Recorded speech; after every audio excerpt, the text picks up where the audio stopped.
All right, there we go. May 25th here. As you guys can probably see, I'm not at home. I am out sitting in Avalon Harbor right now. That's your other home. Yeah, interesting trip. I brought 4 women out here for, I don't know, 3 or 4 days. And they take the shore boat in, they spend all day on the island, and then they just come back to the boat at night. But some interesting conversations I'll get to listen in at night, that's tell you. John, whenever we stayed in Catalina, we could always see, no matter where you anchor, at least when I was there in Avalon Harbor, you could always see the bottom of the bay. Can you still see the bottom of the bay, or has the water gotten polluted over there? No, it depends on the time of day. Like this morning, I went out, it was crystal clear. You can see all the fish and see the bottom and all that, but sometimes it's murky. I think it just depends on the conditions. But pretty cool. Yeah, I've been listening in on some very interesting conversations at night, though. They've been watching the series Magic Mike. So we get Magic Mike 3 tonight. Now, who knows where that conversation is going to go. But it was hilarious when they called the shore boat this morning. One of the ladies said, "I understand Magic Mike is running the shore boat and we need a pickup on 226. And immediately the guy comes back and he says, "Magic Mike on the way." He was all excited. So anyway, we got some debauchery going on over here. But anyway, let's get down to business here. Anybody got anything they want me to address? John, I have 2 things. Okay. Number one is probably a fast throwaway one, but I sent you, for those who are wondering what I'm going to be talking about, there's the guy, John Benson, who actually at least takes credit for having invented the video sales letter. Of course he does. Well, he said he was doing it 18 years ago or whatever. But anyway, the point being is that he doesn't believe that actually, while on one side he says that being a prompt engineer is bullshit, because it really, that's not where the information is. And he came up with a new way of actually writing. He doesn't call them, well, actually, technically what they are is a pre-context prompt. He doesn't ask it. The interesting thing is that he has found a way of not asking ChatGPT, let's call it AI to get it out of the way. He says the big mistake is everybody asks AI to write something. And he says that is not going to ever give you decent results. He says you have to tell it what to write. And it's like, okay, that's kind of a thing. And he does video sales letter. I'm not interested in video sales letter, but he did do a prompt where he actually did shared a screen while he went through the 3 prompts that produced the output that I sent to you, John. And unedited, I didn't edit any of the prompts. I didn't edit any of the output. I just went through the sequence. And I have never seen I've never seen AI anywhere be able to open with an open loop, do a pattern interrupt, keep open loops going, closing them, reclosing some, and then opening others, and then coming back to the pattern. How do you get ChatGPT to do that? And he actually figured out a formula for doing it. And I know that your only prompt was, "It was horrible. It looks like somebody wrote it that was wearing a leisure suit." Okay, I get the humor in that, but didn't the quality actually seem like a video sales letter content that you've seen before? I mean, it's legitimate. I've never seen anybody write anything close to that. And that will tell me now how I can train AI to actually produce what I want it to produce, not just keep asking it random questions, trying to get it to narrow its way in on what we're doing. And I was wondering, I mean, leisure suits aside, I wanted to get a little bit more comment from you on what you actually thought of that script, given that it was totally written by AI. Yeah, no, that was one of the topics I was going to cover in depth today, is the AI, how to do the prompting, which AIs. Like a lot of people have been coming to me with Bard, and they want to know how to use Bard and if it's any good and if it's as good as ChatGPT. And personally, myself, I've only used Bard once. I wasn't that impressed with it, and I used it after listening to some other people that are front runners on this stuff and do a lot of testing, and they had basically told me the same thing. They said it's, in comparison, it's nowhere close to the ChatGPT. But the idea of Mr. Benson saying that prompt engineering is not a thing, that is a common thing that all internet marketers do. You hear SEO is dead, this is dead. All that tells me is he's got something he wants to sell you, and he needs an angle to hook you. That's all that is. Prompt engineering is the thing that is going to make the difference if you're using AI. And it comes back to exactly what he said. Here's how you do it. That's prompt engineering, at its core.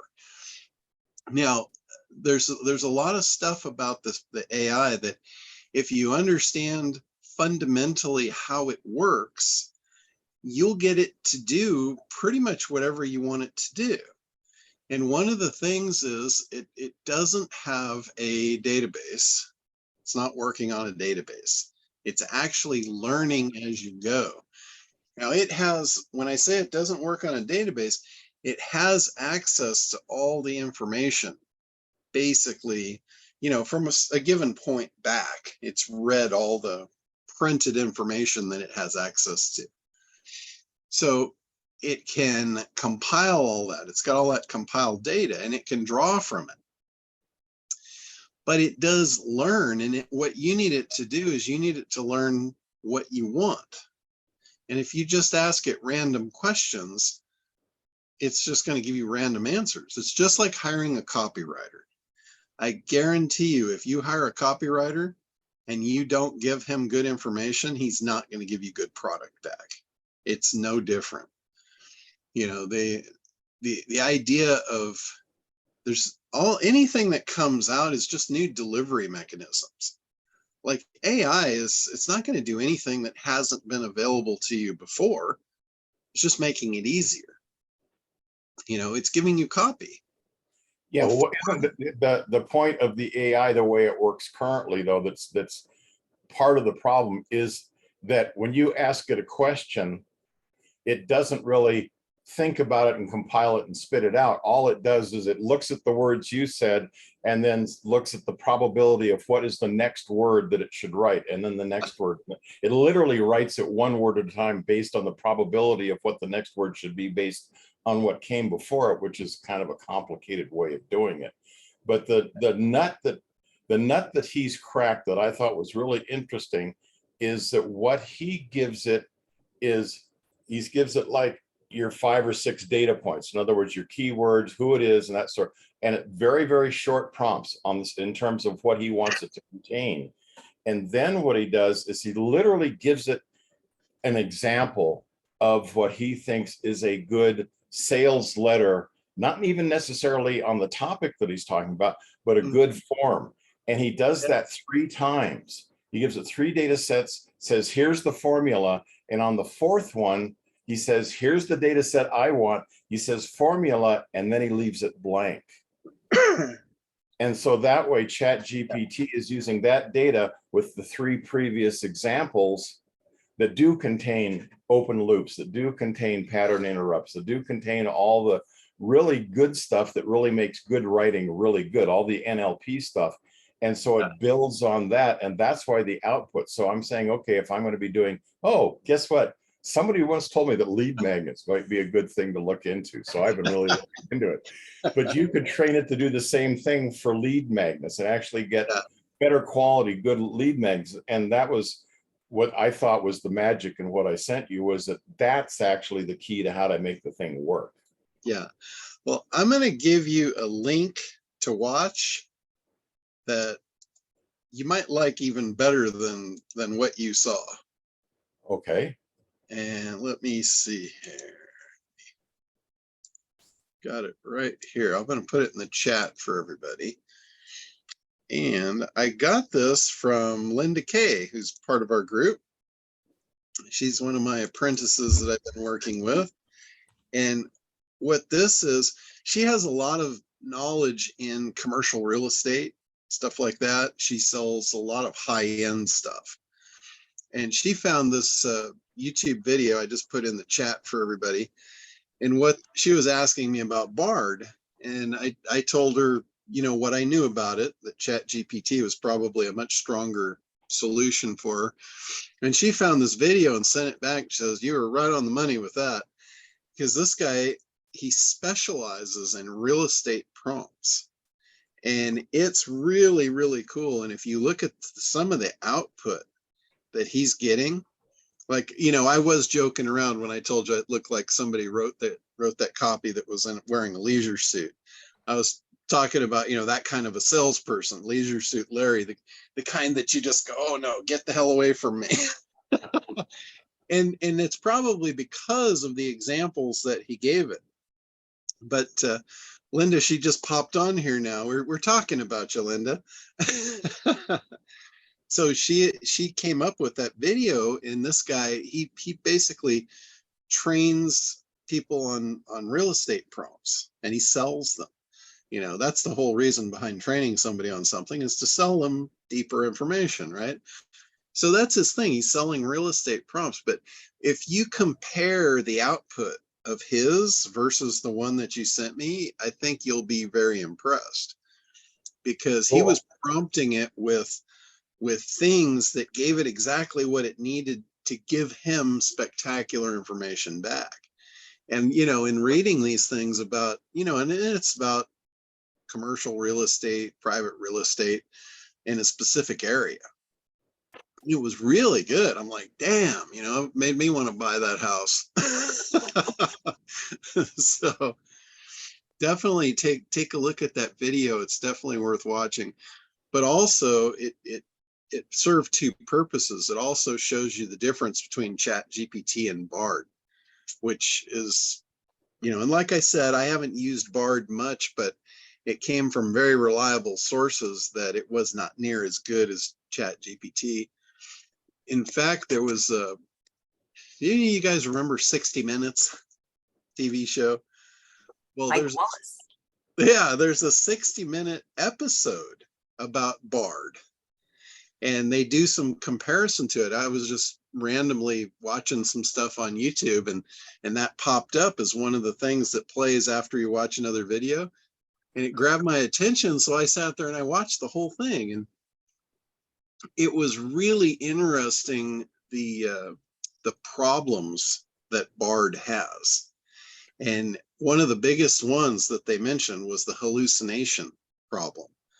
And Bard hallucinates way more than ChatGPT. And they realize what an issue it is. And it really makes a lot of shit up. But it was kind of cool. If you go onto YouTube, you can probably search for it, you know, 60 Minutes AI Bard, you'll probably find it. But that was kind of an interesting topic. And they talk about the future, you know, what the future looks like. This is a disruptive technology. And the fact that even ChatGPT, it only holds so much data when you're working with it and you're training it. When it gets to the end, it forgets. Not only does it hallucinate, it forgets shit. It's got Alzheimer's. You know? John, there's a great thing that he once you get AI to output something that you really like, the last thing you do before you leave, he says, now write me the appropriate prompt that will recreate exactly what you just produced for me, so that, and it will write the prompt it wants to reproduce what it just gave you. Yeah, exactly. And you can also, like in ChatGPT, you'll notice you can create a new window. When you create a new window, it doesn't remember anything from the past windows. You are literally starting over from scratch. So you have to retrain it again. That's why it's best to go back and open up a window where it's already been trained, and then you just pick up where you left off. So that's, that's a cool little trick with it as well. But Gregory says Bard's like preschool. But that's a cool thing. The other thing, if you want it to remember, you can remind it. You can remind it of earlier things if you don't want it, if you don't want to lose that track. But if you look like in the AI book, if you download the AI book, there's a couple of examples where I went through and I was training it in order to get a sales letter. I was asking it a whole line of questioning so it could learn what I needed it to learn so I could get it to write me a sales letter. And not only was I getting it to learn, I was getting it to teach me on a niche I didn't know anything about. Like the first time, I don't remember if you were on the call or not, Richard, but on the first time I talked about AI, and I said, give me an example. Let's pick somebody out of the group and I'll do an example of how you would use this. And somebody, I forget who it was, but she says, I'm a massage therapist. And I'm like, okay. And, I don't know anything about that particular industry. I said, let's use ChatGPT to do your research.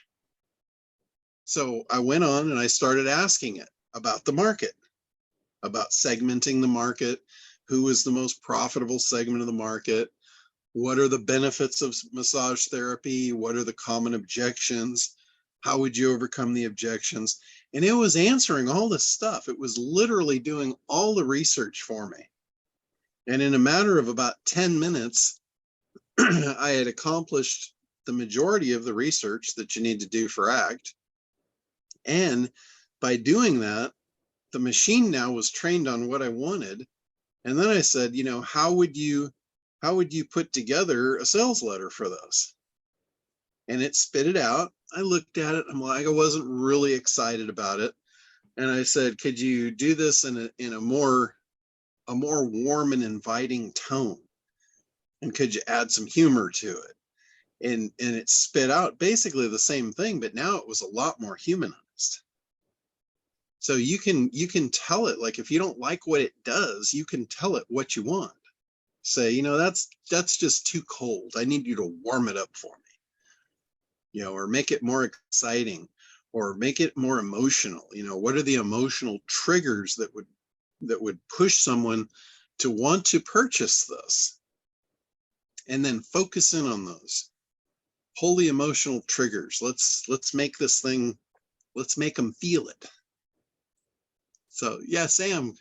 So I'm from Texas, and I'm working on a journal that I'm creating of places to go visit in Texas. And I'm getting ChatGPT to help me write it in Texas twang. Yeah.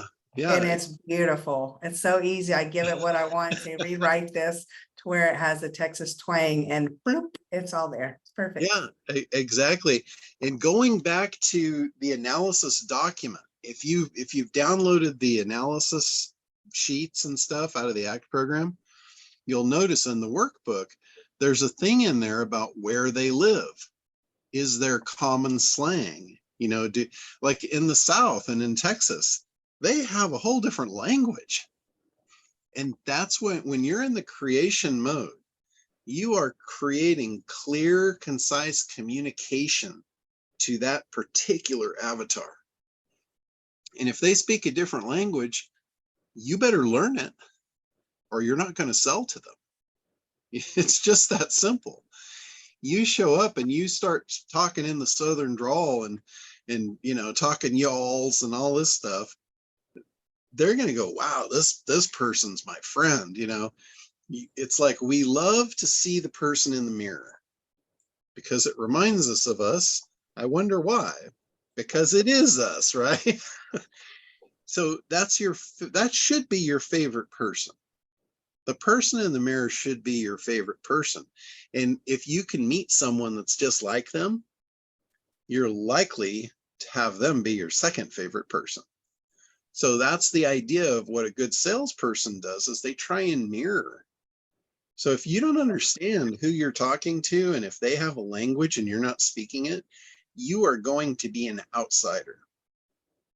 Now, in person, you have an ability to overcome that. If you're talking about sales pages and sales scripts and sales videos, you don't get that luxury. You have to get it right or you lose, and there's no chance of redemption. If they're watching your video and they don't connect and correlate, they're gone. And it's real hard to get them back after that. So that's why this stuff is so important. And, like Sam said, using ChatGPT to figure out what all that stuff is, like she is from Texas, so I think she probably understands the language. But if you weren't, and you were trying to penetrate a market in a place where you don't know or you're not familiar with, just use it. It'll tell you everything you need to know. It gets it. But you really have to, the other thing, Richard, about that, the way the guy was doing that, the way Benson was doing that, the fact that he tells you that prompt engineering isn't a thing, what does that say about him? He's a in Texas terms, he's a flat out cur dog liar. Well, obviously, if he wants to train you in the way that he writes his prompts, he's got to go there. So I don't disagree with that. I wanted to throw a tangent in there because you said something about 60 Minutes that I really wanted to talk to you about. They had a special on 2 weeks ago where they went into the crypto fraud, and they went to, did you see that one? Did you see that? They went through, they said, here's a good example of what goes on in the crypto market. And they went through 3 examples, and they went through the example of the guy that was fraudulently setting up the wallet thing that went broke, and then the bank that went broke, and the 3 blocks that went broke. And it's like, yeah, they're going into the scam. And I realized they didn't talk about XRP. They didn't talk about the other one, the 3 that that we're talking about, that we're looking at, that the banks are doing it. And they're saying how the banks don't like this stuff and they're not going to. And it was a total thing that was like, wow, the banks are really busy in the back room doing what they're doing to bring this stuff online while trying to scare the holy bejesus out of everybody else to stay away from crypto, because they don't want any more people involving in that transfer of wealth than. And I mean, that it was an amazing what is it, hit piece on the whole thing about crypto. And I thought, wow, if people who watch this, if the low information people that are watching this really knew what was going on, they'd be pissed. Yeah, well, that's the whole thing. The media is something that they've used to weaponize. They've weaponized the media to guide people where they want them to go, and not to the people's benefit in most cases. And this is a problem. This is the same problem with a lot of marketers. There's a lot of people out there that are not honest, believe it or not. They're not all honest. I know that's shocking to a lot of you. But there's a con man around every corner. And it's in all aspects of life, including our government, I believe, all the way to the top. So you have to be careful, like, where you get your information. And like these marketers, let's use the marketers, for instance. We'll take the heat off the government for a minute. We'll use the marketing industry. How many times have you listened to a sales presentation, whether it be in person or a webinar or whatever, but they're selling you on something that is just the best thing since sliced bread. So you give them your money and you get the thing, and it is not the best thing since sliced bread. In fact, it doesn't even look like sliced bread. It looks more like something that you put in a pooper scooper after you follow your dog around. How many times has that happened to you? It's manipulation. People learned sales tactics. They learn NLP, which it is a form, all communication can be used to get things done, which is a form of manipulation. If you want your kid to do something, you're going to use any tactic necessary to get them to do what you want to do, right? Right, wrong, or otherwise. You need them to do what you want to do, so you're going to tell them whatever you need to tell them to get them to do that. It's no different. So it's the same thing with sales. It's the same thing with, agendas. There's agendas behind everything. So your agenda is to sell your products, but your agenda should be to create products people need and then convey the value to them so they want to buy them. Your effort shouldn't be on selling. Your effort should be on communicating the value, the true value and the true meaning of what you do and what it will do for them, and then they'll want to buy it. I mean, to me, that is the way it's supposed to be. I don't see very many people doing that. Most people are just interested in selling their stuff. They don't care if it's good or not. They don't care if it does you good or not. And, like the thing that you had mentioned on using the media to manipulate people in a mass way to get them to do what they want you to do so they can get wealthy and keep everyone else in a box. John? Just an example of it. Yeah, Randy, go ahead. Hey, I'm in the car, but I wanted to share a thought. Speaking of what you're just talking about, when you should be creating something that people need and want, and communicating the value of what that exactly will do for them, and they decide whether or not it's something they want or need, and then it's a win-win for both parties, right? But when you look at television, which I don't look at a lot of television, when you look at it and you see these commercials, speaking of marketers, and the person who's speaking or representing the product that they're selling, I'm thinking right now of the Freedom Card, the Visa card, and these latest commercials. And I like the comedian, but it actually makes me sick because damn well he's not using the Freedom Limited card or Unlimited card or whatever it is. And it's across the board. It makes for good, fun, but they're not really believing in the product that they're making millions over it. Yeah. And, just another example of manipulation to get what they want, not necessarily what's good for you. Yeah, exactly. Yeah. But the thing is, it's important for you guys to understand how to do this manipulation, not so you can take advantage of people, not so you can just sell your stuff, but a lot of you have, actually, I'm hoping all of you have great stuff. Your problem is you have not figured out how to communicate it or who to communicate it to. And that's why I built the whole ACT program. So you could do that. So you could get the advantage of being able to do that.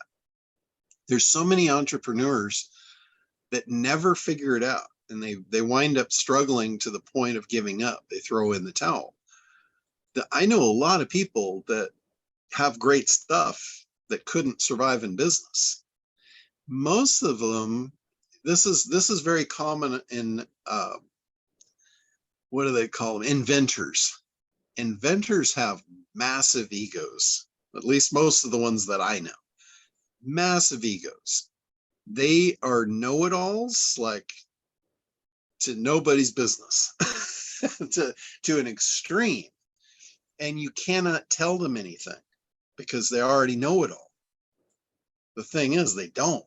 They might know how to build their product. They might know how to build, fascinating stuff that the world could use and would love. But you can't tell them how to sell it. And I'm not really one much to argue somebody that doesn't want to listen. I just soon let them get a lesson. And oftentimes they do, and a lot of times they don't come back from it. But, you know, Forbes magazine, I've used this in my marketing for the ACT program. There's an article in Forbes that says 80% of small businesses or startup businesses will fail in the first 18 months. And they actually quote the major reasons of why they fail in the first 18 months. And one of the reasons is they don't understand the market, right? They didn't do the research. They didn't do the analysis. They didn't do the segmentation. They didn't figure out the profitable segment. They didn't do that. That's one of the biggest reasons. The second biggest reason that they quote is not being able to communicate their value. Sound familiar? And the third one is they called it market penetration. That's basically traffic. They did not bring that messaging to the market. Those three reasons are the reasons that 80% of businesses are going to fail. If you just follow the ACT program, that will remove you out of that 80%. If you can just overcome those three initial challenges, you will have a fighting chance for your business to thrive. Now, Tony Robbins, he comes in, and I use this quote too. He comes in and he said, yeah, that's true. 80% are going to fail in the first 18 months. But if you give them long enough, this is really powerful. If you give them long enough, 96% are going to fail. And if you think about that, it's like, holy shit, if I'm going to fail, do I want to spend more than 18 months? I don't even want to spend 18 minutes. If I'm going to fail, let's get to it and get over it and get on to something good, right? I don't want to struggle for 18 months to figure out I'm going to fail. If you force yourself through the first step of analysis, you can fail in 18 minutes or less. I'm very lazy. I've got it down to like 18 seconds now. I can literally look at something and tell you in 18 seconds, boom, yes or no. Does it have a chance? Yes or no, 18 seconds. If it doesn't have a chance, let's just let's take our head off of and put it on a pivot. And let's start looking around, because there's something right next to it that will work. And those guys, the ones that are really a lot of ego, can't do that with them. They know what they've got. They know how it works. They know what people want. You can't tell them anything. They won't do any kind of an exercise to validate. They won't do analysis. They already know it. So they're generally one of the ones that are in that bucket. So, and I also talk about this. I said, if you had a 96, let's go to Tony Robbins. Let's stretch it out. Say, hey, you're willing to spend 10 years to figure out it's going to fail. If you had a 96% chance of failure in Las Vegas, would you rush there to gamble? Would any of you place a bet in Vegas if you knew you had a 96% chance of failure? Yeah, people go there all the time. Yeah, but they don't have a 96. They've got much better odds than that. If you had a 90, they don't know that the odds are that bad, and so that's why they're there. Yeah, but on the other hand, if you had a 96% chance of winning, if you were in the 4%, and you had a 96% chance of winning on a bet in Vegas, would you take the bet? Hell yeah, you would. It's the same. And I bet more. Yeah, it's the same with your business. If you have raised the bet. Yeah, if you've done the work and you know you have a 96% chance of winning, how hard are you going to push the envelope to win? Right? Those are the marketers, the ones that have stacked all this stuff in their favor. They know they're going to win. And they'll go out and they'll spend $10,000, $20,000, $30,000 a day in advertising. They'll do that because they're confident. They know they're going to win. They've done it before.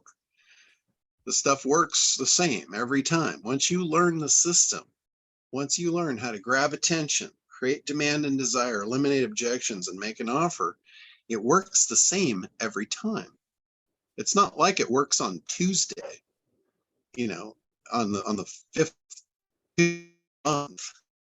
It's not like that. It works every day. Day that ends in Y.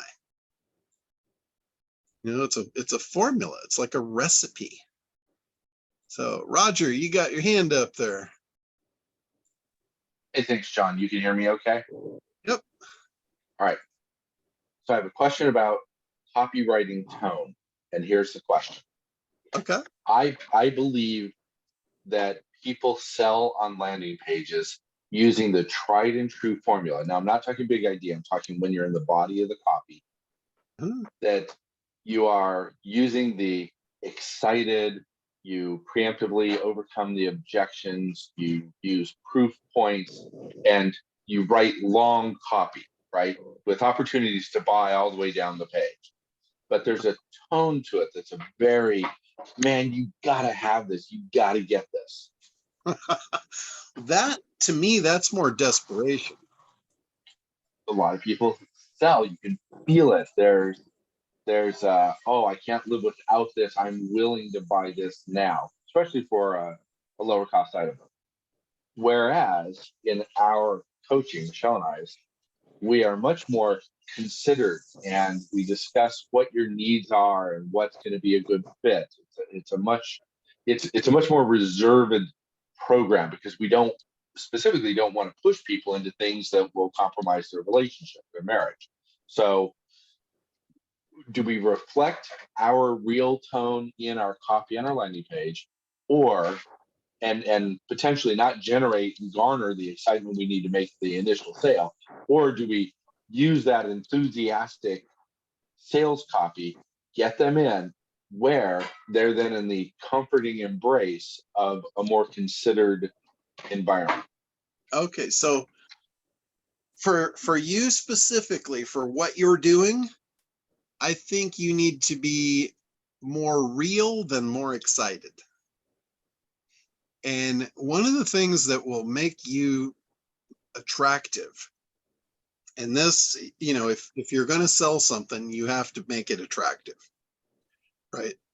This goes across a lot of different things. But the thing that attracts people the most is confidence, not hype, not excitement. It's confidence. So if you are showing them how to do something and you're establishing your knowledge base and your value, and you're doing it with absolute confidence, I think that will beat the hype every time, hands down. That will beat the excitement. I would bring the excitement in. And this is something they'll teach you in NLP, that you can't have the same tone all the way through. You can't just be excited, excited, excited. They're going to just think you're a nut job. You have to cycle up and down. So for you to get excited every once in a while, absolutely, but not through the whole thing. And for me, rather than me getting excited about my stuff, I would prefer someone else to get excited. That's a perfect place to bring in a testimonial and let them exude the excitement and inject it right there where you need it, instead of you doing it, because it doesn't look genuine in most cases. I would prefer to you to hold your tone of confidence and bring the excitement and the ups and downs in from other things. Maybe you tell a story to bring them down, of somebody that you helped, and go down and take them down in the story, and then bring them back up with the confidence level, and then plug the testimonial in of how excited they were when you fixed them. That's what I would do. Cool. Thank you, John. And you know, when I say that was specifically for you, it wasn't. That's for everybody. But really, specifically for what you're doing, I think that would work really well.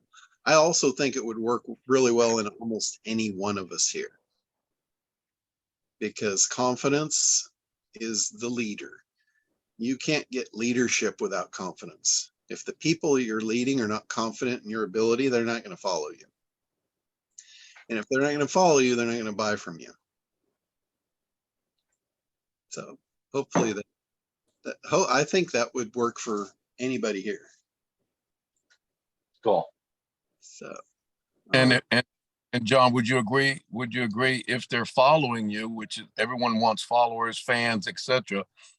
If they're following you, then there's an attraction there, and that attraction is probably the confidence you exude, and then what it is you're doing to help them.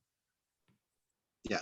So what you're doing, if you think about this all boils down to be this exact same thing, no matter what you're doing. The person that you have on the other end, your prospect, your ideal customer, whatever you want to call them, it doesn't matter. They have a desired outcome. Sometimes they don't even know what it is. Sometimes you have to tell them. And as soon as they see it, they'll know it. Like sometimes you can describe something they've never thought of, they've never heard of, but when you describe it, all of a sudden they're like, oh my God, yes, he's a mind reader. He knew exactly what I wanted even when I didn't. That's the kind of confidence that will just blow you through the roof. So understanding, and the only way you can do that is to understand who you're talking to. Like in Roger's case, he's probably got a lot of people that have desires that are deep inside that have never been discussed.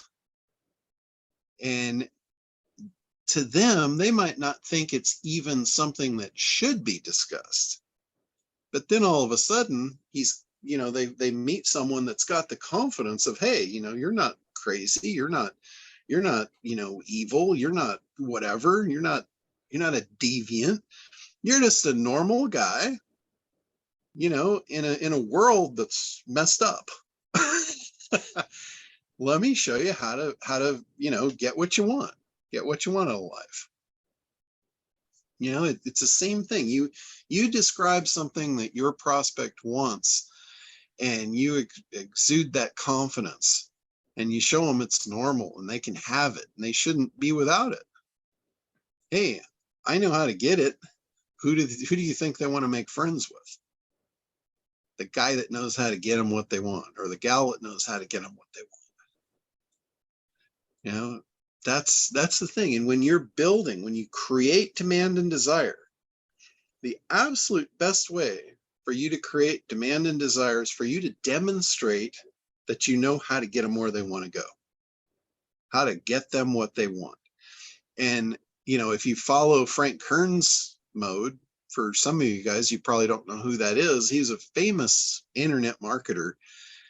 He didn't create anything. He used stuff that's been around forever, but he used it very, very effectively and created a lot of formulas and recipes. Like one of the things he made up was the magic model, which is a formula for how to put together a sales presentation. He did it in the form of a sales video sales letter type thing. But the magic model, he is basically walking you through how to get what you want. And he says, if you're here, I understand, you're here and you probably don't even think it's possible to have what you want, but I'm here to tell you it is. I've done it. Not only have I done it, I've helped hundreds of people do it that thought they couldn't. And now all of a sudden, that confidence gets you thinking, oh, I can actually have that.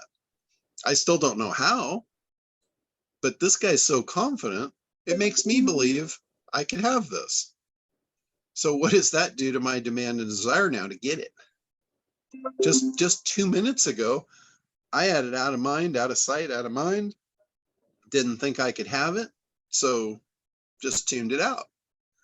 But now all of a sudden, I realized, hey, I really do want that, and I can have it. I need to make friends with this guy. He's the one I need to take me to the end of the rainbow. And in the presentation, you're actually walking him through exactly what he needs to do to get it. You're showing him how it works. You're showing him how easy it is if you know the right steps. And then at the end, what Frank does is after he's shown you how to, all the steps that it's going to take, basically lays it out. He says, let me walk you through the blueprint. This is what you're going to need to do to get what you want. He talks about the getting what you want, the value of it, the benefits of it. So you see the benefit in doing the steps to get it. That's a very important piece. If there's a lot of steps and there's a lot of hurdles and it's a big thing that they're going to do, like for Tony, you know, he's selling a high-end thing. It's over 100 grand. He's going to have to do a lot of work in this area to walk them through those steps of how to get what they want. But after you do that, and not only do you show them what you have to do, you also prevent them from making mistakes. You say there, along your journey here, there's going to be 3 places. There's going to be 3 big holes that you could fall in that would destroy you. I'm going to make sure I'm going to navigate you around those. These are the pitfalls. I don't want you to make these mistakes. Again, you're displaying confidence here, because not only do you know the steps to get them where they want to go, you know the steps to get them around to disaster.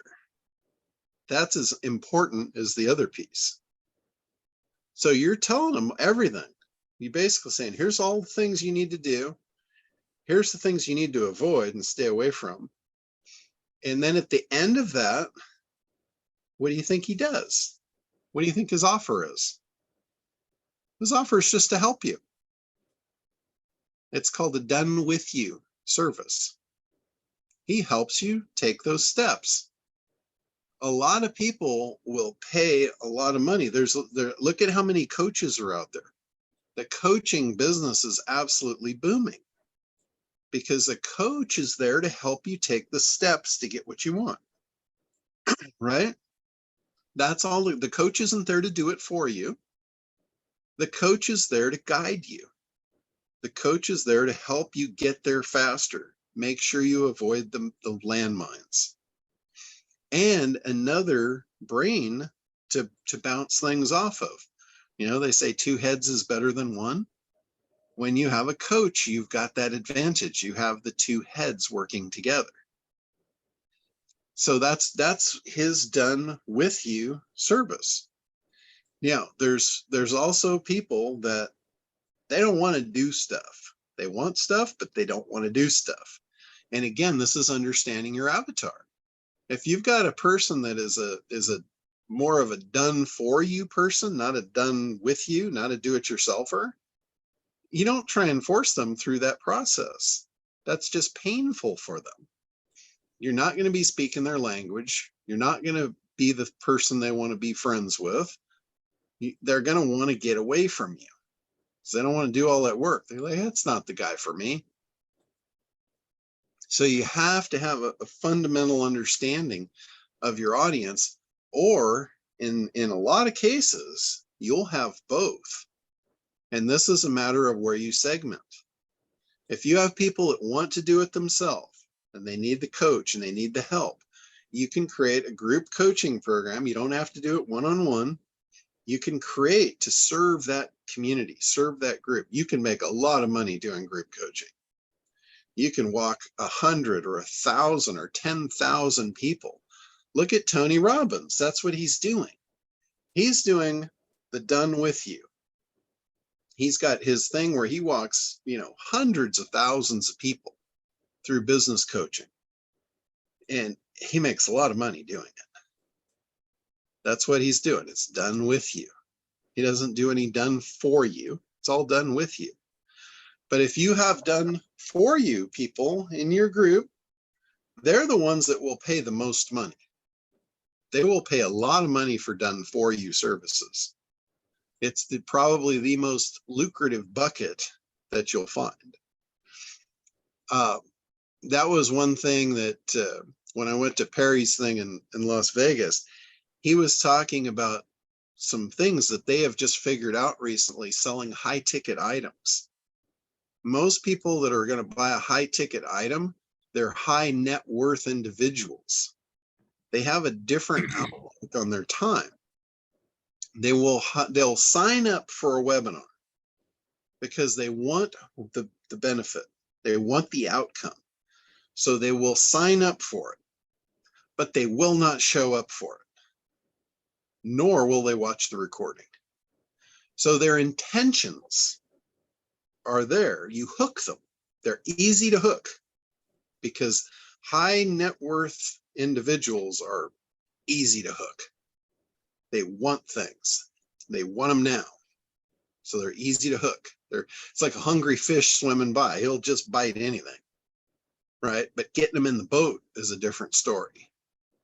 The bigger the fish, the harder the fight, right? But that big fish, he eats a lot. He's got to eat a lot to stay that big. So he will bite anything. But what Perry came up with was, since you got him to bite, you know you're not going to get him in trying to get him to the webinar. So don't try.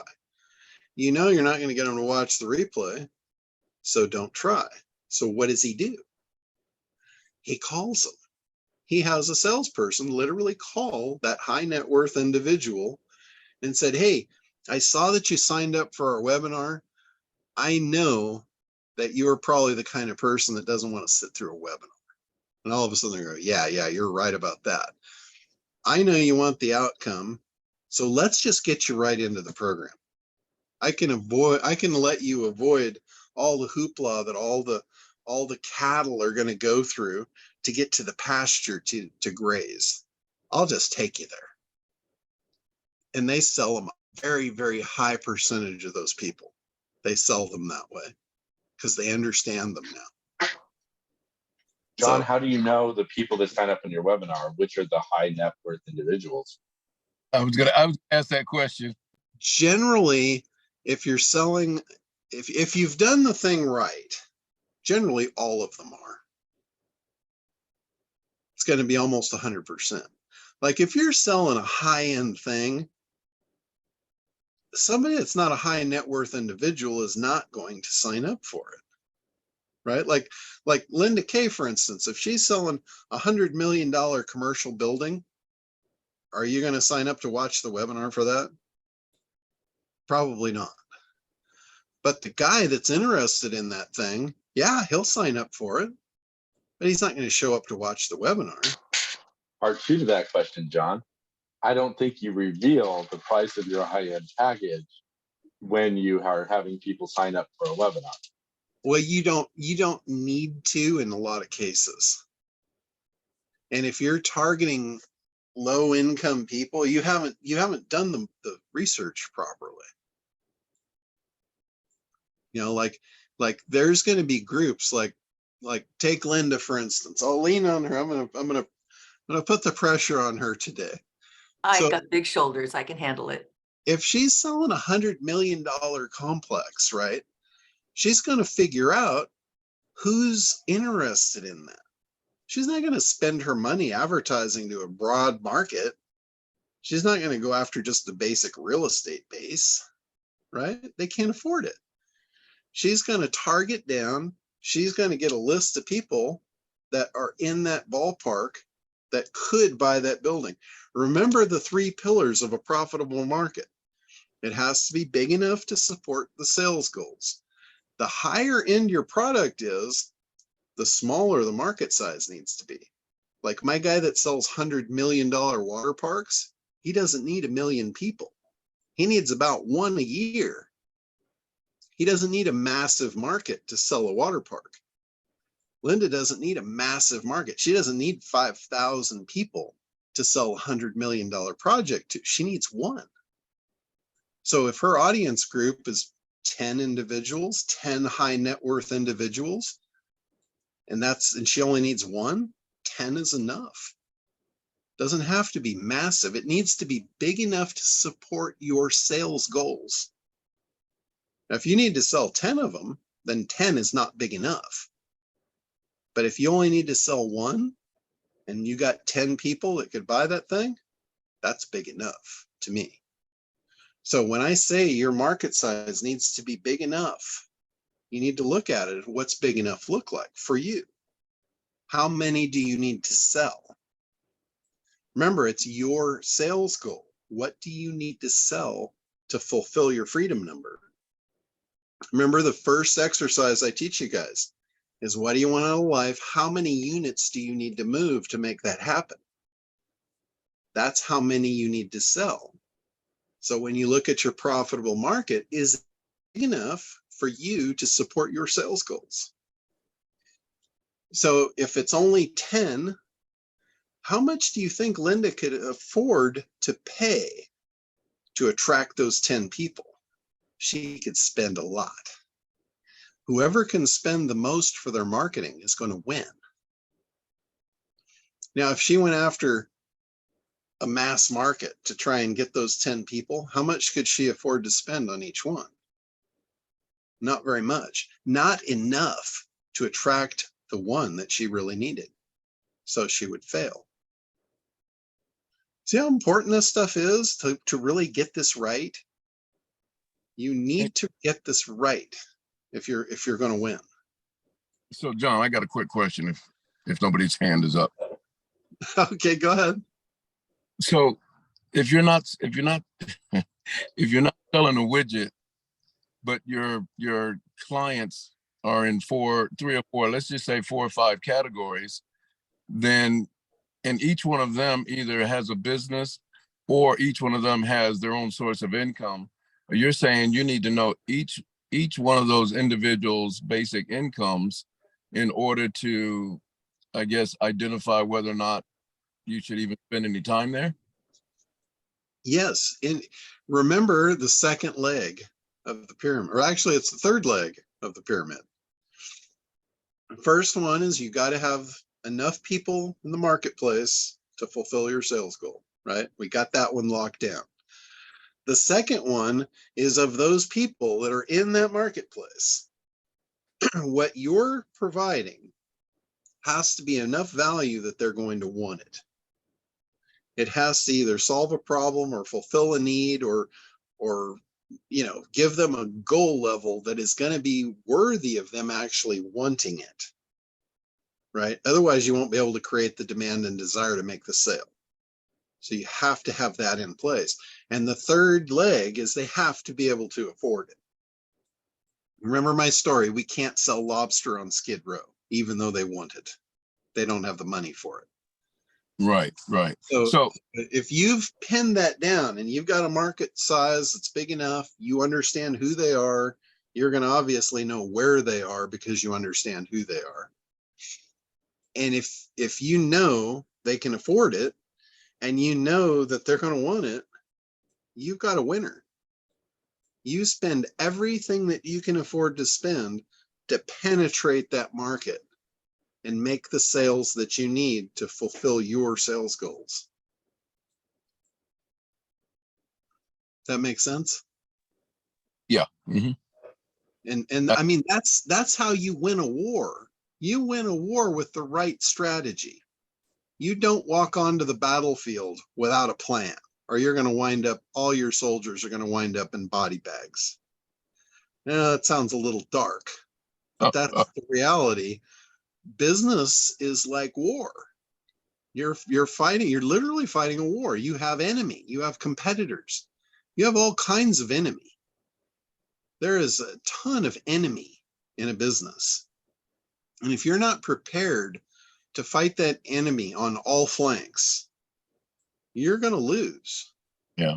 There's a lot of battles in a business. There's a lot of battles. You don't need to win them all, but you need to win enough. If you win enough battles, you'll win the war.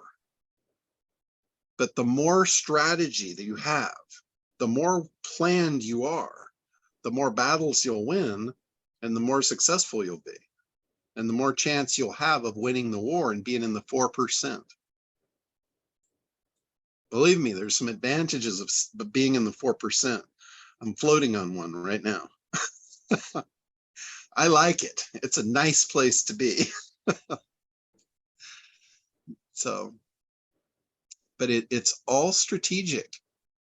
Everything I talk about is strategy, and it all comes back to the plan. The battle plan is laid out for you in the ACT program. I wish I was the one that actually made it. I just copied it. It comes right out of the playbook of ad agencies. And they've been using it successfully for over 100 years. It's not like it works on Tuesdays. Rick, you got your hand up there. Go ahead.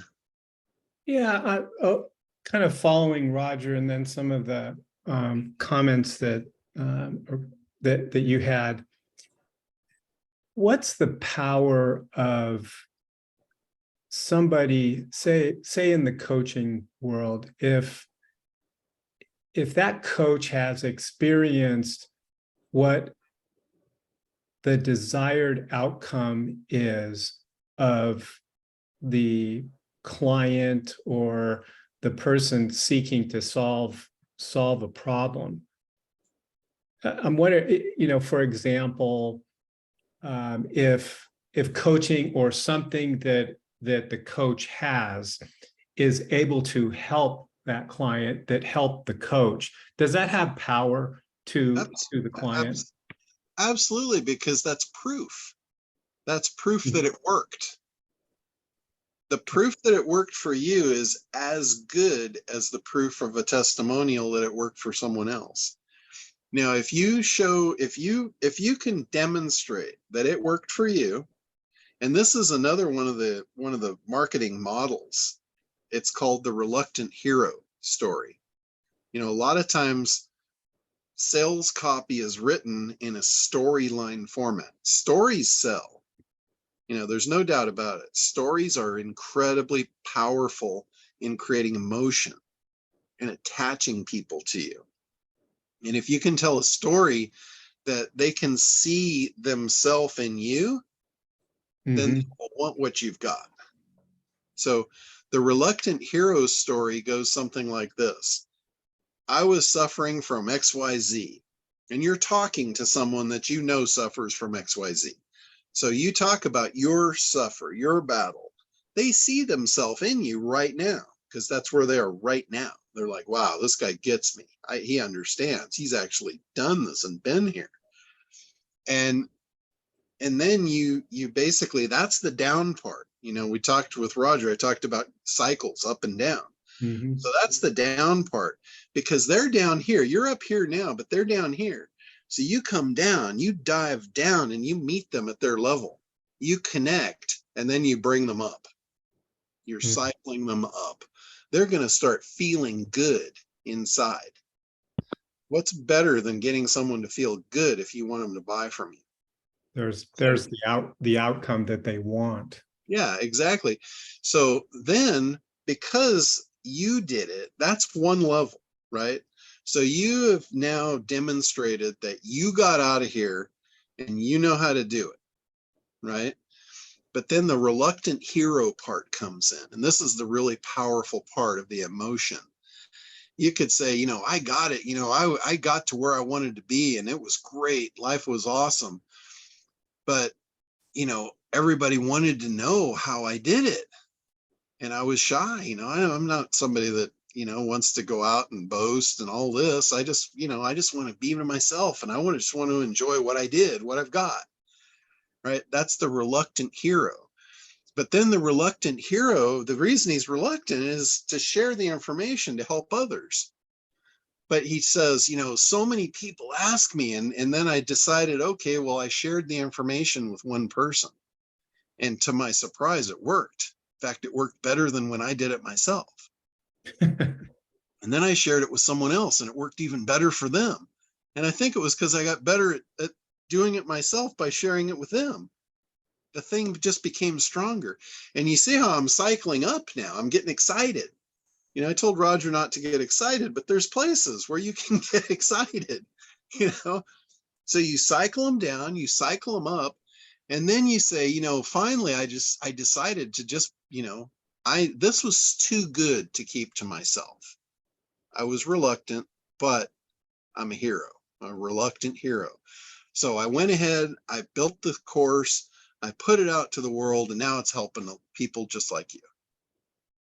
Gotcha. And John, That's the reluctant hero story. And Frank Kern uses that a lot. John, you used it too. Yeah, I've used it. I've I've used almost everything I'm telling you guys about at one point or another. And John, getting excited is an important part of our offering. Exactly. But it's not that you're not going to get excited. It's how you're going to do it, how you're going to bring it through to them, whether you do it yourself or whether you do it from a testimonial. It's so much stronger to bring it through from a testimonial standpoint. It just is. It always has been. Like, I would much rather have somebody else tell their story about how I helped them than me tell it. It's so much more meaningful and so much more powerful.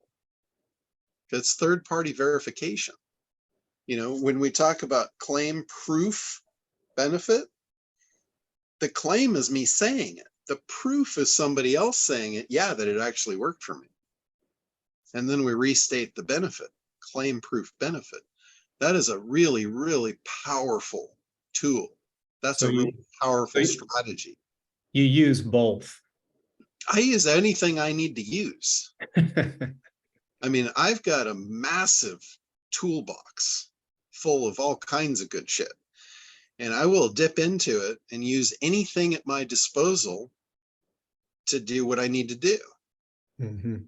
And you know, that's the reason, you know, I talk about all this stuff. I throw out probably 10 times more stuff than you will need to accomplish what you need to accomplish. But the fact that you've got all of it at your disposal should make you just indestructible in this game. And that's my goal, is to arm you with everything that you'll need to go to war and win. It's just, you know, the part that you need to do is the part you really need to focus on yourself, is the strategy. And that's where I'm here to help you. You know, I am a done with you scenario. I do it in the group. I do it one-on-one with my apprentice level people. And, you know about that, Rick, you're in that program. So, you know, I'm working with you one-on-one to get this stuff dialed in. But I will use anything that I need to use in any situation, whether it's in a business or, you know, in a sales perspective, or, you know, even with kids. Like, I've got a bunch of nieces and nephews, and their parents love to drop their kids off with me because I know how to straighten them out. And I will use everything in my tool belt to do so, you know, short of beating them senseless. But I can straighten them out using what's between my ears. I can get them to do things and act in a way that their parents can't do. And it's because I think of the flexibility. None of their parents are business owners. They're all trained to be good employees. And I'm not. I have no idea how to be an employee. I have no idea how to follow instructions and show up at a given point every day and do the same thing every day. I'm not built for that. I'm made to drop into any tank with any predator and swim my way to safety. And I do that every day. Every day I wake up, I have no idea what I'm in for that day. And I like that. So, you know, they can drop them off with me and they can have any kind of issues going on. And I know how to navigate that tank. I know how to make them better individuals. And then I send them home, and they are better individuals when I send them home. So their parents love dropping them off with me. And it's all communication. And it's all, you know, I don't really like using the word, but it's manipulation. You are manipulating an outcome. And it's the same thing, you know, when you learn how to do this and you understand this, you can use it for whatever you want to use it for. You know, I'm hoping that you use it for good, not for evil, because you can use this stuff for some very nasty purposes. John, you can take a lot of the semantic reaction out of manipulation when you realize that we're sitting at the dinner table. John, would you please pass me the salt as a manipulation? Exactly. You're doing a communication to get what you want. And the better that you are at it, the better your life will become. You know, and I use the example of how important this is. If you had the cure for cancer, let's just say that you have the cure for cancer and you know it and you're confident of it, and you actually know to your core that you hold the cure to cancer. And you meet the parents of a little girl that has got cancer and there's no hope and she's going to die. Right? That's the framework. That's the story. That's the picture. How important is it for you to communicate the value to her parents to use what you have to fix her so she doesn't die? What extent would you go to communicate to them to get them to do that?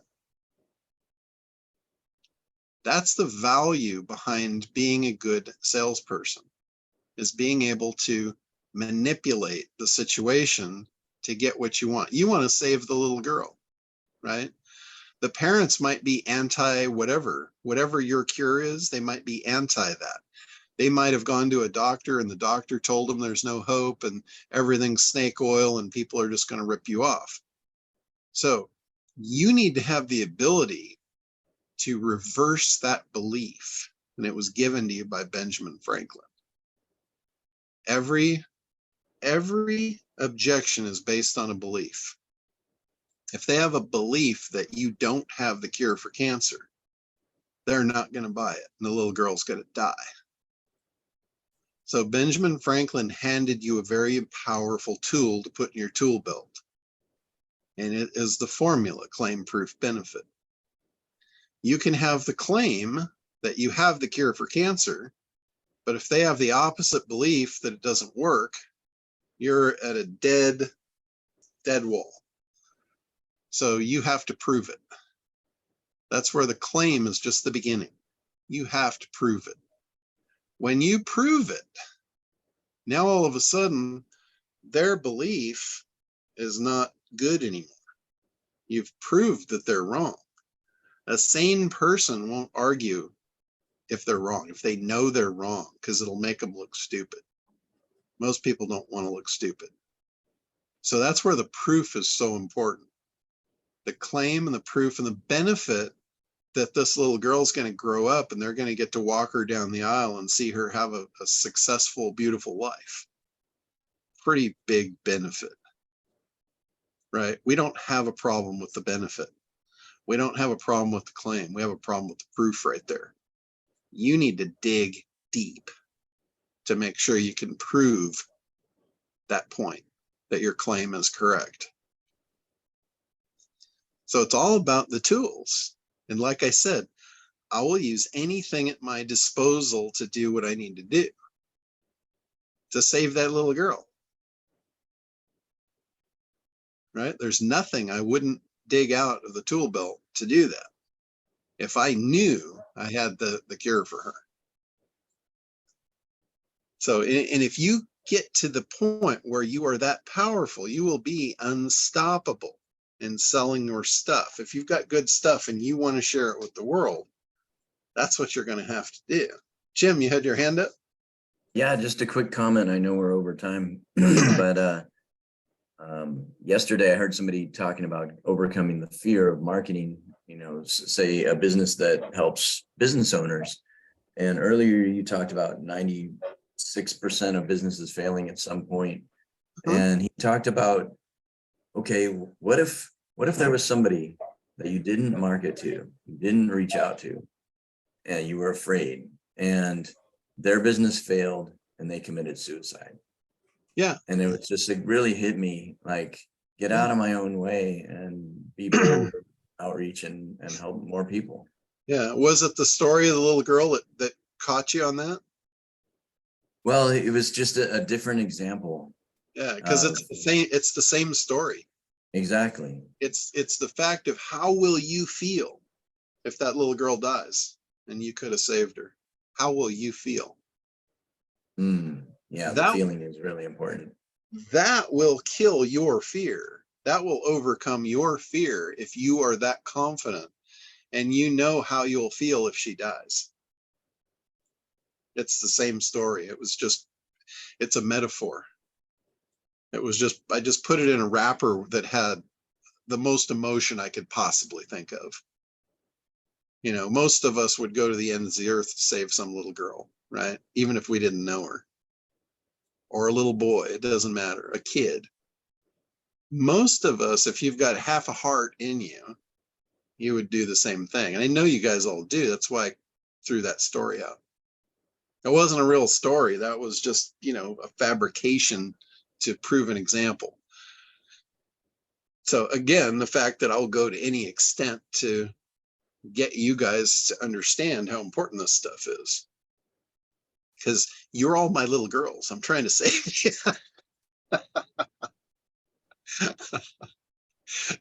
No offense, Richard.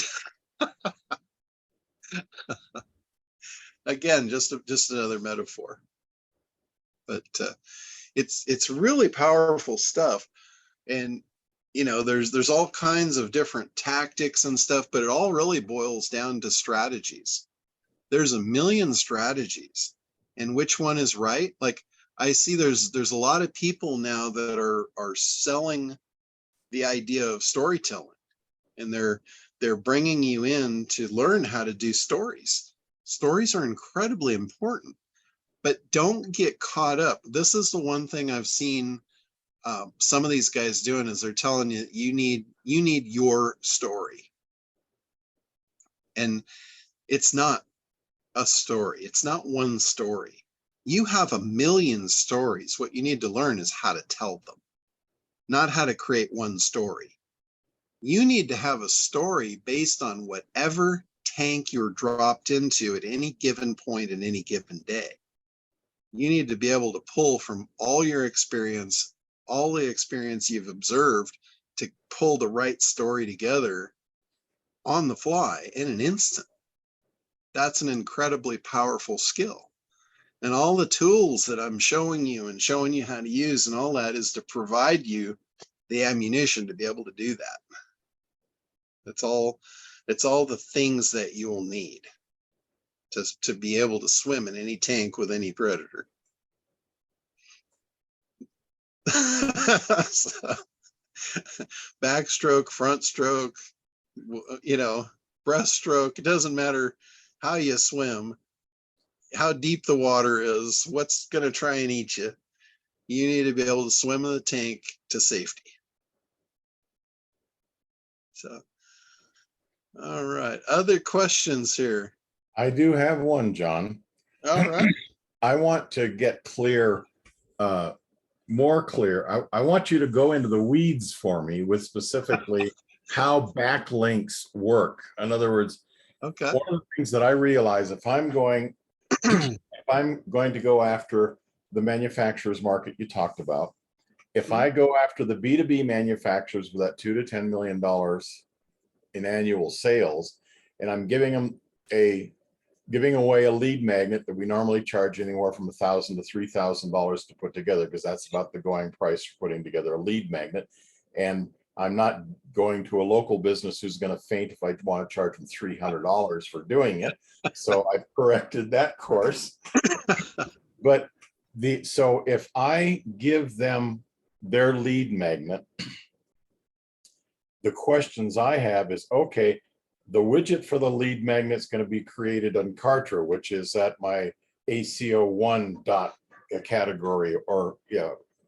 Anyway, it's a subdomain. So the widget comes out of my subdomain and goes, they're going to put it on their website. When they click on that, it just says, you know, get it now. It's not I'm following your micro commitment thing. It says, get it now. They click on the button. Now, that button, I need to know where that button, because that's a link now going out to somewhere. So someone's clicked on a button. Yeah. Do I want that landing page to be in my Kartra account, which is a subdomain of mine, or do I actually want to put a real page on my real root domain that goes then back to them? And then when they put the Okay. the lead magnet is downloaded, that has a link back to me, and it also has a link back to them to get it back to their website from the shock and awe page. You know, you're going, I need to know which page, what domain or what page. Yeah, how does all that work? So let me take you deep in the weeds. I'm gonna take you deep in the weeds here. And I'm gonna show you how to get this thing to be like dynamite. Because you're on the right track, but there's something that you're missing that Kartra will do, piece of cake, but you have to know how to do the thing in the right sequence. That's why I'm here, John, every week. If you're doing this for the purpose of link building, you don't want the link coming back to you to be coming back from your Kartra domain, because then all your links are all coming from the same place. So what you want to do is you want to create the lead magnet button in Kartra. That's a pop-up button. So they click the button, you give them the link, right? You give them the link code. They put that on their page. Now the prospect comes to their page and clicks the button. It pops up a Kartra window. They enter their data. That's a form. You're using a Kartra form to collect the data. In the form, when you create the form, you have the success page of the form, where that's going to take them, after they click the submit, it's going to take them to the thank you page, right? So what you do is you put in there the customer's domain.com/whatever thank you, right? That page might not exist, but you just put it in there. And then what you do is you can go and you can create your thank you page, whatever you want to do, and then just have it converted into HTML. You can just tell ChatGPT, give me the HTML code to make this page. You give that to the customer and you say, I need you to post this on this with this name on your site. So now that page exists on their site, and it's got the link back to you on that thank you page. Now you're building real link building on your customers' domains. Back to you. So when you say link back to me, where does that link back to me go? That's going to whatever page you want to SEO optimize. When you're doing link building, it's for the purpose of optimizing for SEO. You're trying to build up the value of a particular page to a particular keyword. So if you had a keyword for, let's say, web development, you wanted to rank #1 for web development, you would put a link on that page that says, to get your custom landing page, click here. And then that link from that customer site would go back to your page that you have optimized for web development.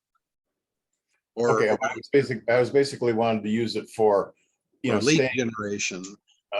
Yeah, I was going to stay with the lead magnet thing. Yeah, So, yeah. So lead gen. At the bottom of the thank you page, I wanted to put in the footer, because it's going to be on their page. It's about them. It's their link magnet and all the rest of it. But at the bottom of the footer on the thank you page, there's a link that says, if you'd like your own free lead magnet, click here or whatever. And when they go to my page, my thought was the thank you page after they download is actually on my website, where the button that, it touts their website, but there's a button that says back to where you started, and there's a button that takes them back to their page. So we both get links in that way, but I need to have that drawn out kind of in a piece of paper so I can kind of see what I'm doing. You could do that, but I wouldn't go to that extent. I would give them the HTML code for the button. I would also give them the HTML code and the name of the file for the thank you page, so they just load it up to their server, or their, have their webmaster just load this up to their root document in their web hosting. And the thing is, like you said, if you want to get your own lead generator, click here. That goes back to your page to get them to opt in of how they can build a lead generator like this. And by the way, I can do it for you for X amount of dollars.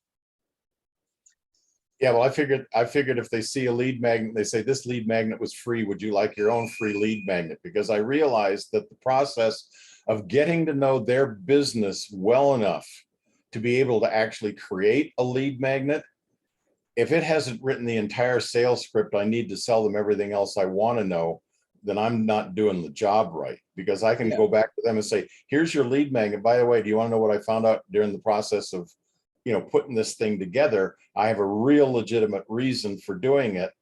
And that seems like that makes sense. But here's another thing to think about too. If depends on what site you're doing this for and what the lead magnet is, whether a lead magnet system would even be the right offer. If it's a business to consumer sale and they're generating leads to sell a consumer product. Only business to business manufacturers. Okay. But okay, yeah. So if you're doing that, then that would work perfectly. You've got the right target market. Only because I've been listening to you, John. Thank you very much. The question though is, my page that they come back to if they want to get their own free lead magnet, that needs to be on my root domain, or can that be in the Kartra subdomain? Is there a difference for backlinking whether it's on a subdomain or the root domain? That's part of the question. For backlinking for SEO, it needs to be on the domain that you're trying to rank, which would probably be your root domain. So that was my thought. So even though Kartra can do a lot of this stuff, some of it may want to be actually created in Kartra, have AI rewrite it for a page on my website and actually put it on my website, because I want to keep stuff out of my Kartra subdomain, because that's not one I'm interested in optimizing. And it doesn't matter what program you're using, whether it's Kartra or Kajabi or you know, whatever. You could be using any program.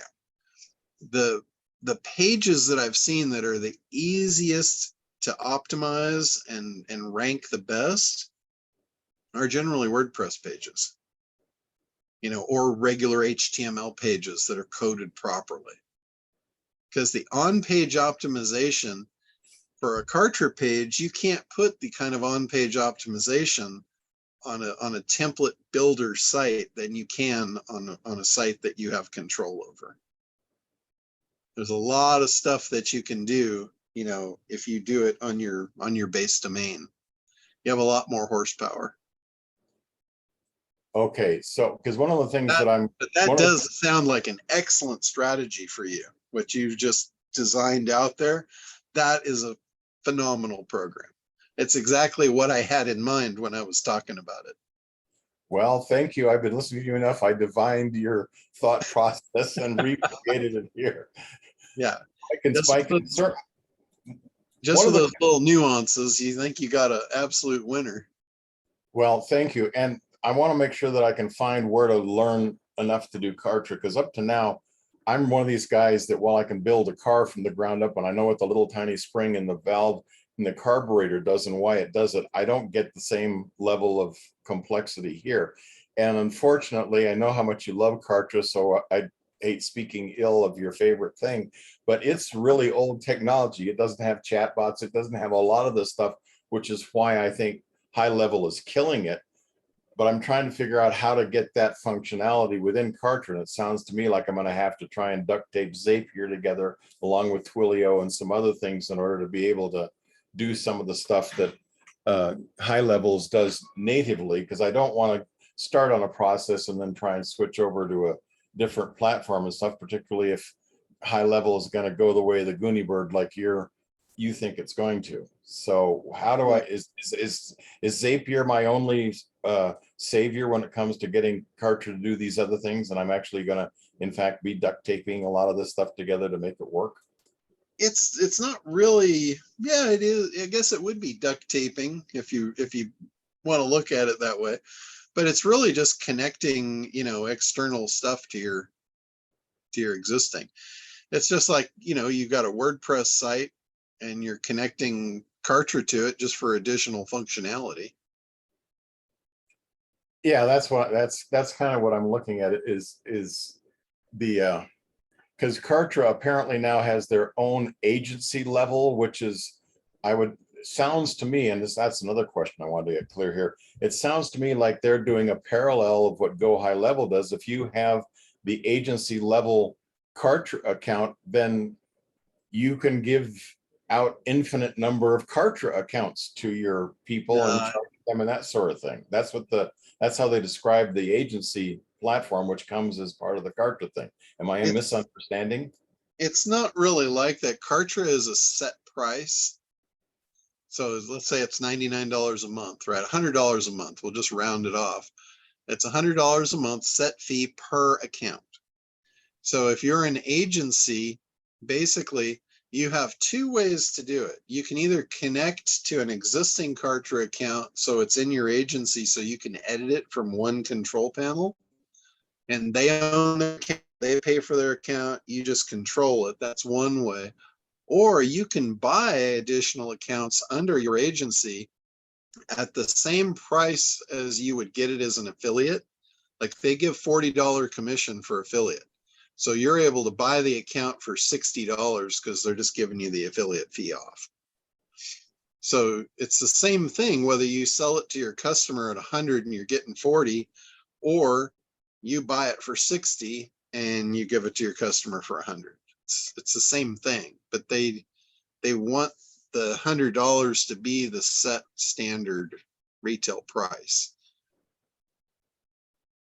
Well, they have other levels above the $99, which is the next one up. The next one up is the one that gives you that dashboard, which allows you to do that. And the thing is, are the customers going to be satisfied with the $99 a month thing? And if you're dealing with a client whose electrical bill is $45,000 a year, or $45,000 a month or whatever, if I'm saying, okay, well, we'll do, here's your sales platform, it's $99 a month. Like you said, you'd have lost the sale because it's too cheap. No, it's the same thing. The minimum is the $100 a month program. You can sell them on any level program you want, but they're set things and they're set prices. Whereas in Go High Level, they just said, oh, you can sell it to anybody at any price. And you're only paying them one price for an unlimited amount of them to resell, which for you, that sounds like a great idea, because it's like, oh man, I'm going to make a shitload of money here. So if you didn't understand that that's not their profit model, the profit model is making, one of the big things they sell obviously is the chat bots and the phone numbers and all that stuff. And they've worked that all out, that they get overrides from Twilio and all these other places. Every email, every text, everything that you send out of your accounts, they're getting an override out of, because they're selling those services to you at their wholesale, which they make money at. So it's extra money. But with a business model, you look at that as over and above. I'm basing my decision on their core business model. And I know Linda's popped off the call right now, but she was questioning that too.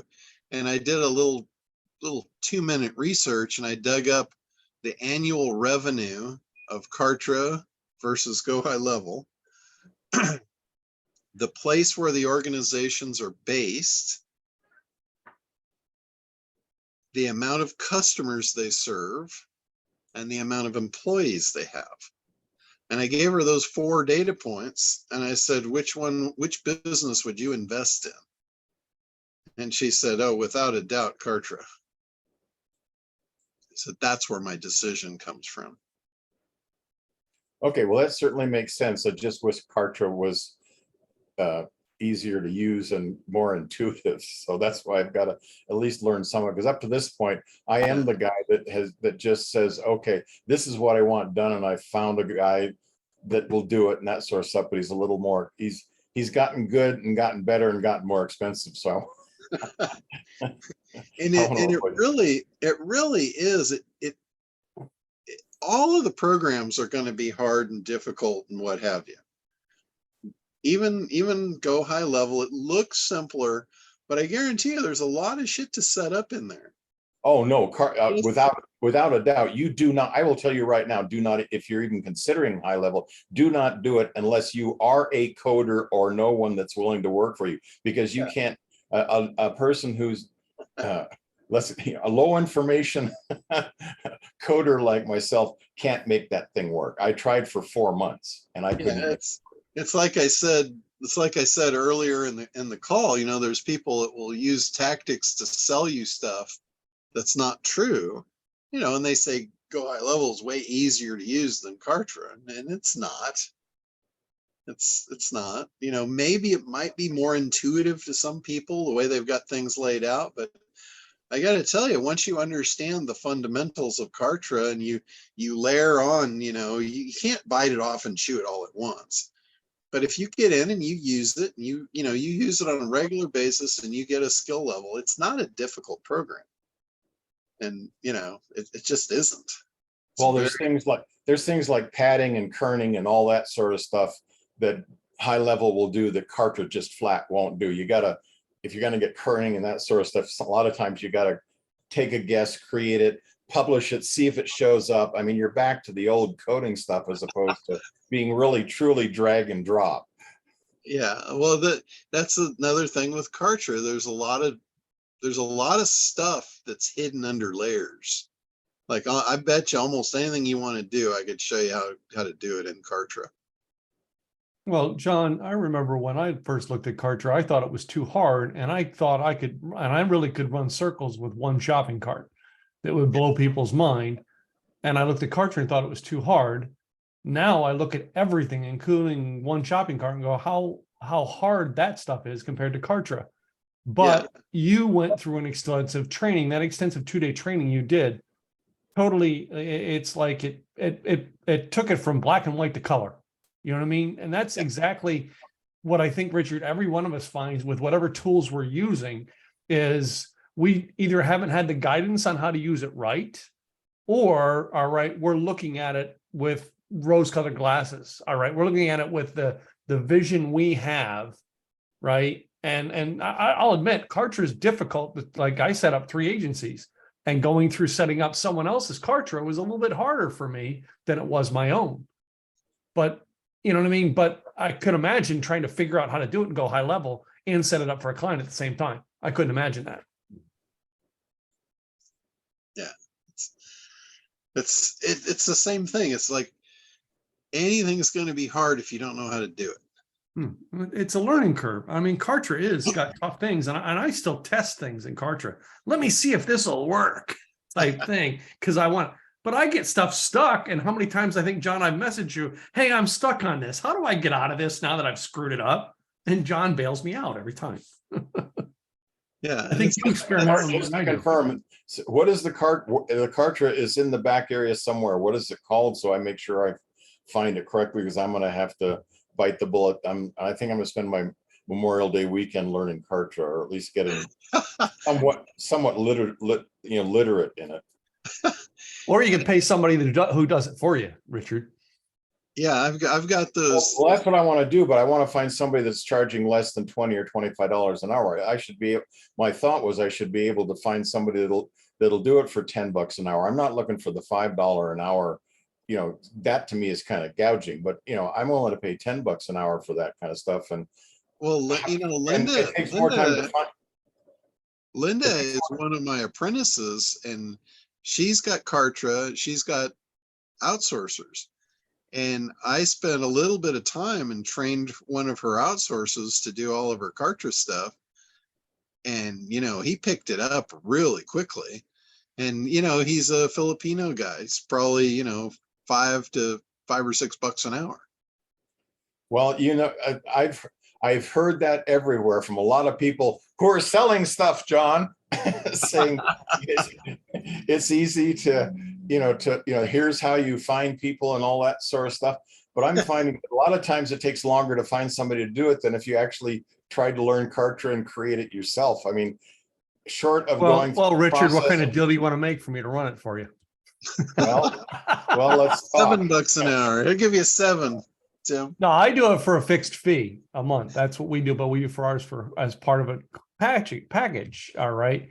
But look for that, Richard. Look for somebody who would do it as a package deal for you, where you're paying a fixed fee per month. Yeah. For doing, that sounds great, but I wouldn't know where the beginning. I don't know Kartra enough to be able to figure out how to know what to even ask somebody to do, let alone train them on how to do it. But inside Kartra, they have a whole thing of people to help you do it.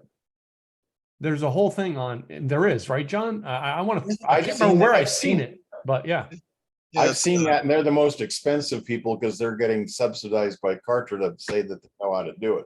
So I've not found any of those people that are less than about $30 an hour.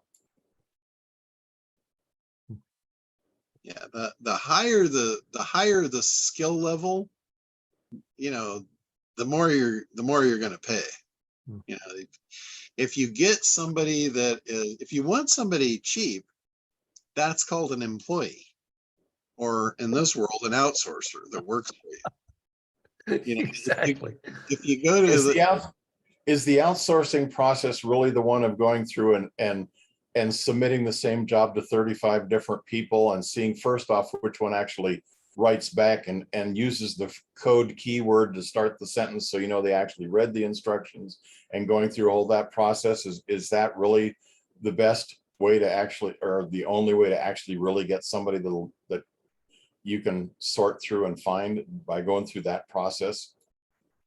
Yeah, it's the same thing. It's the level of effort that you put in is going to be the benefit of the result that you get out. What about your 18 seconds to prove something works or doesn't work? Sounds like I'm spending a lot of time, money being able to get to the point where I can actually test to see if it will really work. That's in the analysis process. That's not hiring an employee. Might take you a little longer than 18 seconds for that one. Yeah, I agree, John. But yeah, okay. Well, if I've got your blessings on the fact that I'm on the right path, then I'm willing to spend the time to move it down the next level to the next stage. Yeah, no, I absolutely think you definitely have a winner with that, for sure. There's no doubt that is a winning scenario. Well, thank you from your lips to the customer's ears. Yeah. At that point, it's just going to come down to a matter of you creating the messaging around it to convey the value for it, and then bringing it out to those people. So, you still have some steps and some hurdles ahead of you, but as far as a product, I think you've got a very solid product. I think you've got a profitable market sector. Absolutely. I think you nailed down the avatar. So you've done a lot of the stuff in the beginning stages. You just have a little bit of more road to travel to get to the end of the rainbow. Well, like you say, that Russell Brunson to me is one of the chief purveyors of this kind of bullshit. Is that the first thing you get involved with Russell Brunson is he's all about traffic and how to build traffic and all the rest of it. He never talks about the whole first 2 steps of the thing. And I'm feeling like I'm finally at the point where my problem actually is the traffic for a change. Yay, I finally got to the point where that's actually a problem. Well, you know why he does that, right? You know why he focuses on the traffic? Because that gets him into his funnel. No, but do you know why? That's what it does. But do you know why he focuses on that? Because he knows that they can try it and not get results, and then they got to come back to him to figure out the rest of it. No, that would be very dark. Because he thinks that's what people want. He knows that's what they want. It's the sexy part. It's the everybody has the idea that, oh my God, if I get traffic, I'll be a success, right? That's their perception. That's what they want. So that's what he's selling them, what they want. You know, I know you've heard this. You have to sell them what they want and then give them what they need. He just doesn't do that. Right. But the thing is, John, if I've learned anything from you, I mean, I've learned a lot from you, but everybody thinks they want a lot of traffic, but you really want the right traffic. And that's what a lot of people, even on people on their dating apps, I'm like, no. You want to filter that out. You don't want to like, you need to like understand who are you trying to attract. So, and I always give you credit for that one, John. That's back to what's the size of the market to justify your sales goals? How many do you need? You need the one that'll be forever, right? Yep. So how many do you need to get the one? You don't need 1 million. You don't want to have to date 1 million men to find the one. You want to parse that thing down and maybe get 3 to pick from. Well, I think I can get 1 out of 3 if I get the 3, right? Right. Yeah. So, and it cuts your costs down. It cuts your time to implementation down. And you only have to deal with 3 problems instead of 50. Well, and the other thing that it was so funny. One of my friends was talking about, she was listening to someone and she goes, yeah, she's kind of like, I can see where for some people, what she's saying could be not offensive, but like not resonate. And I said, well, that's because she knows her audience. And I said, and you really you want a red flag or you want a green flag? You do not want a yellow flag. You kind of really, because those are the people that are going to be like, oh my gosh, maybe what she's saying, I don't quite understand, but it resonates with me and I want to know more. And then they'll dig deeper. So she was like, oh, I didn't think about that. I'm like, So I always think about that: red flag, green flag, no yellow flags. Yeah, it's right or wrong. You love it or especially especially in today's environment, people are kind of like that. And I don't always like that. It would be nice not to be so divisive, but in marketing, I do feel like you're either going to draw them in and you don't have a lot of time for that, 3 seconds or something like that so. Yeah, exactly. But the closer you get it down, the less work it is, the more profitable it is. Like what I tell people about traffic, as I say, traffic is a magnifier. And if you've got problems in your sales process, all it's going to do, it's going to magnify them.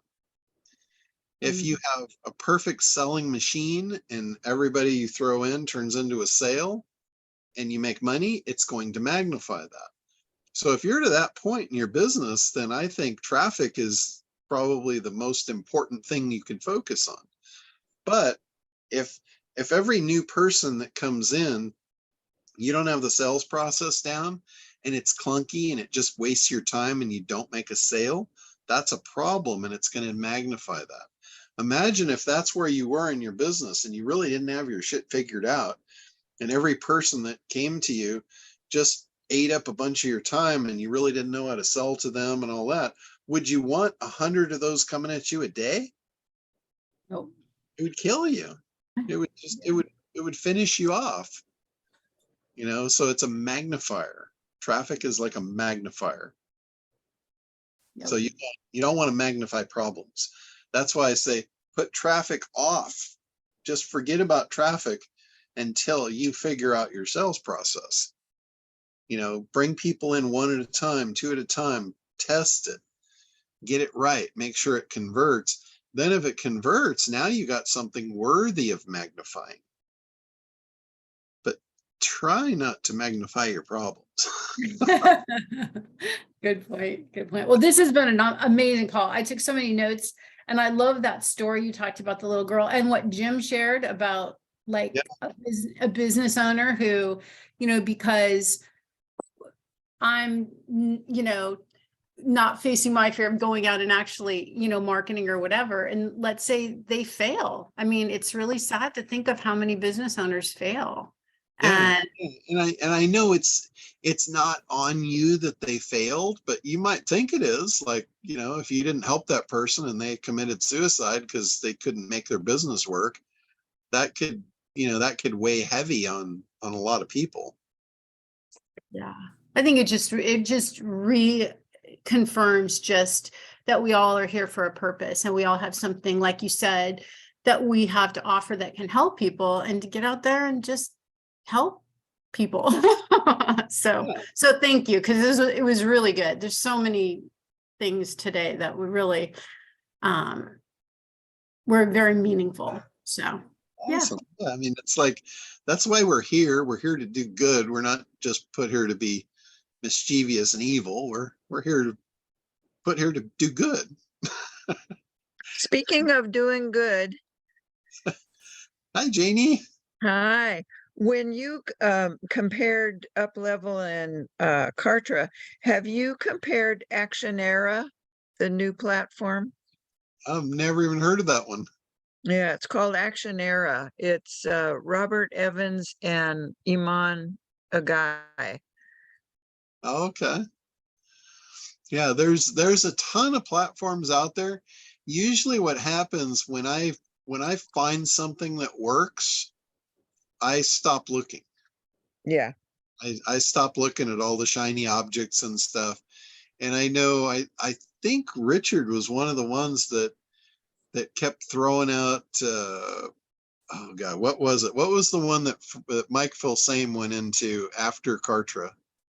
Well, that was Groove. I looked at Groove a little bit, but the problem, if you understand the structure of the historical cycle, see the weird, that it's a strange sort of comfort, although weird, is that if you want to know why all the weird shit is going on right now that's going on, I can actually draw you a picture, not only of why it happened.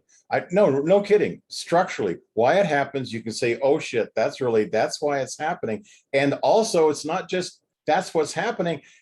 It actually shows, here's the solution. Here's how you fix it. And when you look through that lens, a lot of things get pretty clear pretty quick. Like, you know, I think that you're right about go high level, because they're going in what we call stage 3, and they're moving faster than even the government's currently moving faster. So they're likely to explode because it has to do with where they're looking to solve their problems. Yeah. And both of those things, Kartra does have the advantage of having, it may not be the best, but it's been around the longest. It's got the bugs sorted out. And if they've got you on board, I know they're going to be heading in a better direction than they have in the past.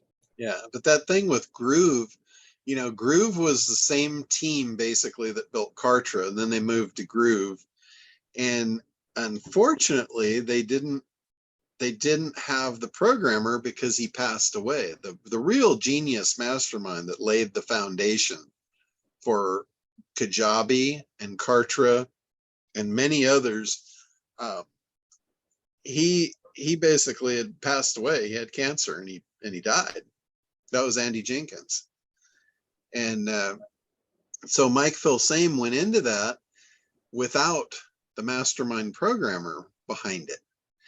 And as soon as he went in, he got everybody on board to promote it.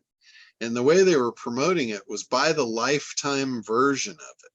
And as soon as I saw that, I'm like, oh, hell no.